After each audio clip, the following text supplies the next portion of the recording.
बच्चों, कैसे हैं आप सभी? मैं आशा करती हूँ आप सभी लोग स्वस्थ और प्रसन्न होंगे। आज हम हमारा पाठ संधि अर्थात मेल, संधि का एक शाब्दिक अर्थ हम कह सकते हैं संक्षिप्त में मेल, मिलाना। तो इस संधि को हम पढ़ेंगे और समझेंगे, इसके भेद को हम जानेंगे। तो आइए ये पाठ हम प्रारंभ करते हैं। यह है हमारा पाठ 3, संधि 2। समीपवर्ती वर्णों के पारस्परिक मेल से जो विकार यानी जो परिवर्तन होता है उसे संधि कहते हैं। संक्षेप में एक आम भाषा में कहा जाए तो दो वर्णों को मिलाना ही संधि कहा जाता है। अब यहाँ पर कुछ संधि दी गई हैं। अ प्लस आ, धर्म, अर्थ, धर्मार्थ। अ प्लस आ प्लस आ, विद्या, अर्थी, विद्या प्लस अर्थी, विद्यार्थी। ई प्लस ई मन के बना बड़े ई, तो बन गया कवि, तो कवींद्र। बड़ी ई और बड़ी ई मिलकर बनी बड़ी ई, तो बन गया नदी प्लस ई, नदीश। ऊपर यहाँ पर जो शब्द दिए गए हैं, शब्दों में पास पास आने वाले वर्णों का मेल हुआ है और इसी मेल के कारण परिवर्तन इनमें हुए हैं। जैसे पहली पंक्ति में शब्द धर्मार्थ में अ और अ से मिलकर बना आ, देवालय में अ और आ से मिलकर बना आ, विद्यार्थी में अ और अ से मिलकर बना आ, दयानंद में भी आ और आ से, तीसरी पंक्ति में शब्द नरीश में ई और बड़ी ई मिलकर बनी ई। संधि के 3 भेद होते हैं, स्वर संधि, व्यंजन संधि और विसर्ग संधि। 3 संधियों के भेद होते हैं। सबसे पहला स्वर संधि। दो स्वरों के मेल से जो विकार पैदा होता है वो स्वर संधि कहलाती है। किससे?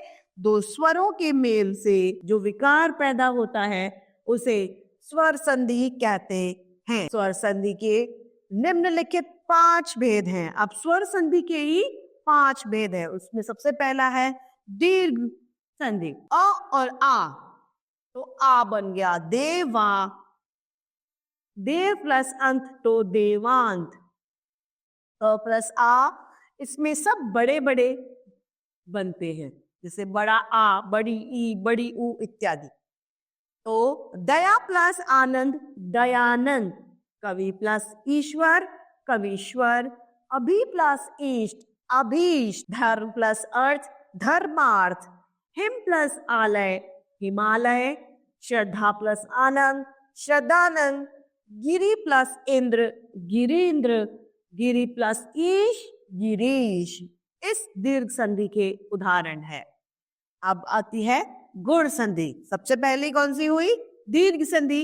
अब गुण संधि। यदि आ के आगे ई और ई आए तो वे उ और उ आए तो ओ तथा री आए तो दोनों के स्थान पर अर्थ हो जाता है। इसे गुण संधि कहते हैं। जैसे कि आ और ई मिलकर बने ए, गज प्लस इंद्र, तो क्या हो गया? गजेंद्र। अ प्लस ई मिलकर बने ए, तो क्या हो गया? राजा प्लस इंद्र, तो राजेंद्र। अ प्लस उ मिलकर बना ओ, तो हित उपदेश, तो हितोपदेश। अ प्लस उ मिलकर बना ओ, गंगा प्लस उर्मी, गंगोर्मी। अब तीसरी है हमारी वृद्धि संधि। सबसे पहली स्वर संधि, दूसरी गुण संधि, तीसरी वृद्धि संधि। यदि आ से परे ए और ऐ आए तो दोनों के स्थान पर ऐ और ओ औ आए तो ओ हो जाए तो इसे वृद्धि संधि कहते हैं। अ और ए मिलकर बना ए, एक प्लस एक, आई केक। अ प्लस आई मिलकर बना आई, मत प्लस एक मतैक, महा प्लस ऐश्वर्य माहेश्वर्य, वन प्लस औषधि वनौषधि, परम प्लस औदार्य परमोदार, महा प्लस औत्युक्त परमोदार्य, महा प्लस जोड महोज, सदा प्लस एव सदैव, देव प्लस ऐश्वर्य देव वैश्वर्य। अब है यण संधि। यण संधि ई से परे ई और ई को छोड़कर कोई दूसरा स्वर आए तो ई के स्थान पर य हो जाता है। उ के बाद उ को छोड़कर कोई स्वर आए तो उ और उ का स्थान पर व हो जाता है। री से परे री को छोड़कर कोई दूसरा स्वर आए और स्थान हो जाए तो इसे यण संधि कहते हैं। क्या कहते हैं? इसे यण संधि कहते हैं। तो इसके उदाहरण है यदि प्लस अपि यद्यपि, ऊपरी प्लस उक्त उपयुक्त, नि प्लस ऊन न्यून, प्रति प्लस एक प्रत्येक, अनु प्लस अय अन्वय, सु प्लस आगत स्वागत, अनु प्लस इति अन्विति, अनु प्लस एषण अवशेषण, भू प्लस आदि भ्वादि, पितृ प्लस आज्ञा पित्राज्ञा। अब है अयादि संधि। अयादि संधि ये ए और ऐ औ से परे कोई विजातीय जिसके स्थान पर प्रत्यय भिन्न है स्वर आए तो उसका क्रमशः अय आए औ तथा आव हो जाता है, से अयादि संधि कहते हैं। ए और ए मिलकर बना आई, तो न प्लस अ बन गया नयन नयन, ए प्लस अ बन गया आए, तो गो, ये प्लस अक बन गया गायक गायक, औ प्लस अ मिलकर बन गया पाव प्लस अन पावन, चे प्लस अन चयन, ओ प्लस अन पावन, भ प्लस उक भाव। व्यंजन संधि। व्यंजन से परे अब दूसरी आती है व्यंजन संधि। व्यंजन से परे स्वर या व्यंजन का मेल होने पर जो विकार होता है उसे व्यंजन संधि कहते हैं।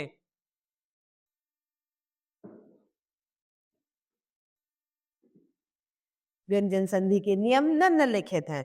पहला, त या द से परे च या छ हो तो त हलंत द हलंत का च हलंत हो जाता है। जगत छाया जगत छाया, शरद प्लस चंद्र शरद चंद्र। दूसरा है त या फिर द की से परे श ओ तो त और द हलंत का ज हो जाता है। तत् तात तत् जनित तो तज्जनित। विपद जाल विपद जाल। तीसरा, त या द के परे श हो तो त द का च और श का छ हो जाता है। सत शास्त्र सच शास्त्र, उत प्लस श्वास उच्च श्वास।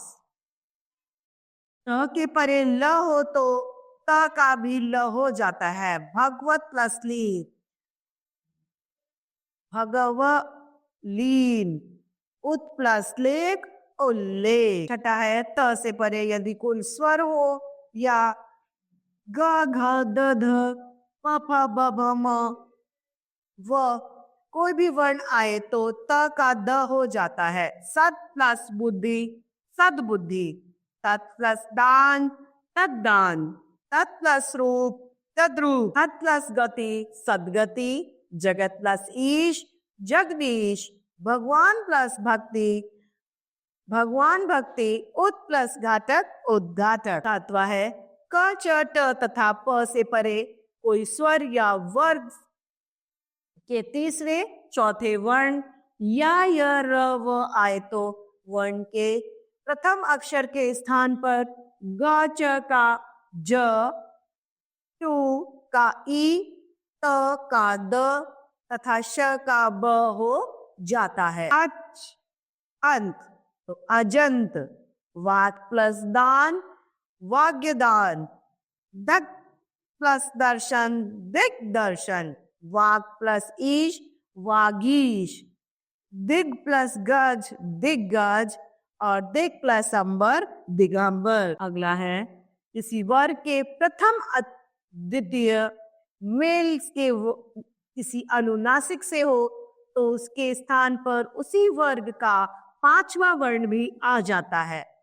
चट प्लस मास चटमास, दिग प्लस नाग दिड़नाग, वाग प्लस मय वाड़मय, षट प्लस मुख षटमुख। नमा है म से परे कोई भी व्यंजन हो तो म का अनुस्वार हो जाता है या परे के वर्ण का पांचवा वर्ण हो जाता है। सम प्लस चित संचित, सम प्लस सार संसार, सम प्लस जय संजय, सम प्लस पूर्ण संपूर्ण, सम प्लस तोष संतोष, सम प्लस चय संचय। 10वां स्वर्ग के बाद छ हो तो चच हो जाता है। संधि प्लस विच्छेद संधि छेद, वृक्ष प्लस छाया वृक्ष छाया।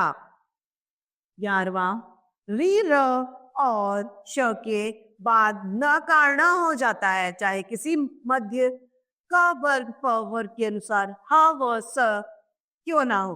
विष प्लस नु विष्णु, राम प्लस अयन रामायण, रि प्लस न ऋण, प्र प्लस मान प्रमाण।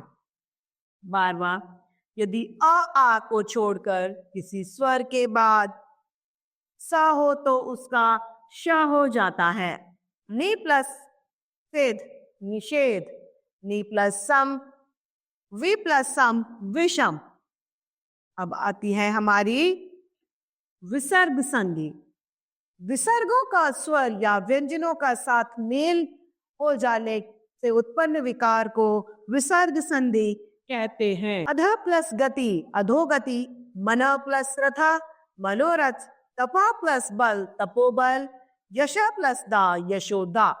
विसर्ग संधि के नियम। पहला जगत प्लस छाया जगत छाया, दुख प्लस नीति दुर्नीति, नि प्लस यात निर्यात, ने प्लस भर निर्भर, नि प्लस अर्थक निरर्थक, पुनः प्लस जन पुनर्जन्म, शरद प्लस चंद्र शरद चंद्र, ने प्लस उत्साह निरुत्साह, नि प्लस गुण निर्गुण, अति प्लस मुख बहिर्मुख। दूसरा यदि विसर्ग के रूप में ई या उ हो तो विसर्ग के बाद क ख ग, क ख फ म हो तो विसर्ग का श हो जाता है। बहि प्लस कार बहिष्कार, निह प्लस काम निष्काम, दु प्लस प्रवृत्ति दुष्प्रवृत्ति, निह प्लस कपट निष्कपट। तीसरा विसर्ग के बाद यदि च अथवा छ हो तो श हो जाता है। ने प्लस छल निश्चल, दुह प्लस चरित्र दुष्चरित्र। विसर्ग के बाद यदि ट अथवा ठ हो तो श हो जाता है। निह प्लस ठुर निष्ठुर, दुह प्लस ट दुष्ट। पांचवा विसर्ग के बाद यदि त तथा थ हो तो स हो जाता है। दुह प्लस तर दुष्टर, निह प्लस तेज निस्तेज, नमा प्लस ते नमस्ते, मना प्लस ताप मनस्ताप। हिंदी की संधियां। हिंदी में प्रयुक्त संधियां अधिकतर संस्कृत की परंपरागत संधियां हैं। इसकी संस्कृत की परंपरागत संधियां हैं। लेकिन अब हिंदी की भी अपनी कुछ संधियां हैं। हिंदी में संधि युक्त शब्द के दो भिन्न भेदों के रूप में अथवा संधि नियम के अनुसार प्रयोग न कर एक ही शब्द के रूप में अपनाया जाता है। मात्र प्लस ऋण मात्र के रूप में प्रयोग न करके मात्र ऋण कहा जाता है। कुछ अन्य उदाहरण यहाँ पर नीचे दिए गए हैं। पहला है आ के बाद ह आने पर दोनों में से एक ह और आ का लोप हो जाता है तथा गायब हो जाता है।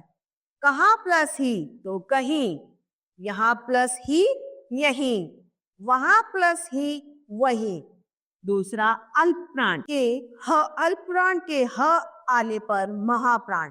कब प्लस ही कभी, तब प्लस ही तभी, अब प्लस ही अभी। तीसरा स के बाद ह आने पर हा का लोप हो जाता है। किस प्लस ही किसी, उस प्लस ही उसी, इस प्लस ही इसी। इस तरीके से हमारा पाठ समाप्त होता है। अब इस पाठ के हम अभ्यास कार्य को देखते हैं। पहला है सही विकल्प पर हमें सही का चिन्ह लगाना है। क दो सीमावर्ती वर्णों के पारस्परिक मेल से जो विकार होता है उसे कहते हैं मेल। समास, संधि या ये सभी तो कहते हैं संधि। ख संधि के भेद होते हैं 2, 3, 4 या 5। संधि के 3 भेद होते हैं। ग दो स्वरों के मेल से जो विकार पैदा होता है उसे कहते हैं व्यंजन संधि, विसर्ग संधि, स्वर संधि या ये सभी उसे स्वर संधि कहते हैं। अब है प्रश्न दूसरा, सुमेल कीजिए। विद्यालय, तो यहाँ पर विद्यालय में हमारी दीर्घ संधि, राजशी में गुण संधि, परमोदार्थ में वृद्धि संधि, न्यून में यण संधि और पावन में अयाधि संधि है। प्रश्न तीसरा है हमारा, रिक्त स्थानों में निम्नलिखित संधि विच्छेद के शब्द संधि का नाम लिखिए। वह स्वर संधि, व्यंजन संधि या विसर्ग संधि है। मुनि प्लस इंद्र, यहाँ पर हमें इनको जोड़ के लिखना है। तो गण प्लस ईश तो हो गया गणेश।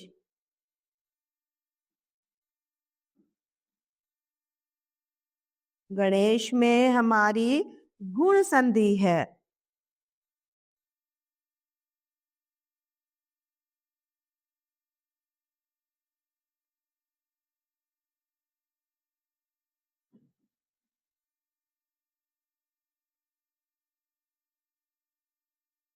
दिक प्लस गज हो गया दिग्गज।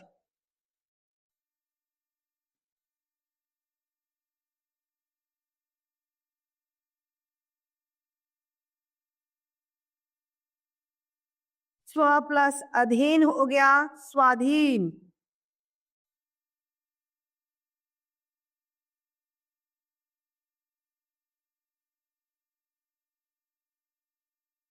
यह व्यंजन संधि है।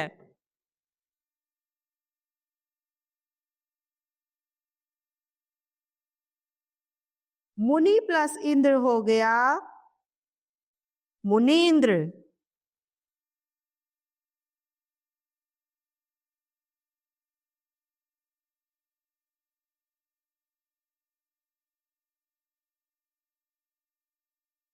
यह हमारी दीर्घ संधि है।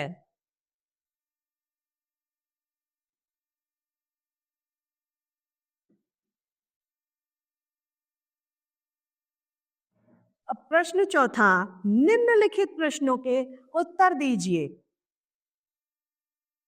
संधि से क्या आशय है, उदाहरण सहित स्पष्ट कीजिए। संधि दो समापवर्ती वर्णों के पारस्परिक मेल से जो परिवर्तन या जो विकार उत्पन्न होता है वह संधि कहलाती है। संधि के मुख्यतः 3 भेद होते हैं: स्वर संधि, व्यंजन संधि तथा विसर्ग संधि।